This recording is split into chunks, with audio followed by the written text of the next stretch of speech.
Welcome back to the Buzz, quarter to the hour. Cruise travel has been in the spotlight lately for all the wrong reasons, whether because of a shipwreck or the norovirus, but cruising is still a safe, enjoyable travel option.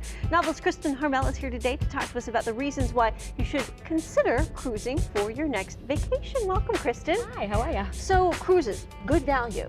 Absolutely, they absolutely can be a good value. My friend Sarah is going to be here in the next hour talking about luxury cruises, which are a whole different ballgame, but you can really find some incredible deals on just the 3-4 day cruises that go out of the typical ports. And so how do you choose the cruise that's right for you out of all of the options out there? There are so many elements that go into it, and so many of the different cruise lines offer different things and cater to sort of different types of cruise guests.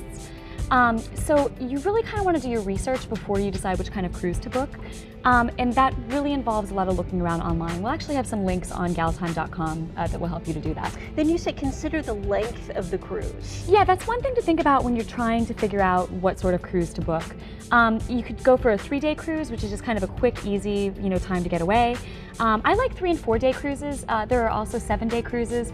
The kind of cruise you go on sort of really depends on how much time you have. And if you've never taken one, maybe the 3-day cruise might be a good way to test the waters.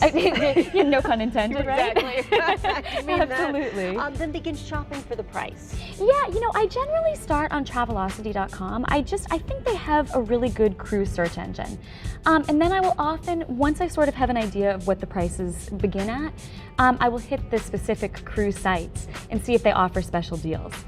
Okay, then shop around. Yeah, and make sure that when you're doing that, when you're looking at different prices, that you make sure you put in your state of residency, whether you're over 55, and whether you've cruised before, because those 3 elements can sometimes get you a discount. And I would imagine there might be like cruise clubs where you get points and rewards, right? Yeah, absolutely. I think that's true, yeah. Now, you also suggest that we check into what the cruise line offers. Yeah, because depending on which ship you go on, you're going to have a completely different experience.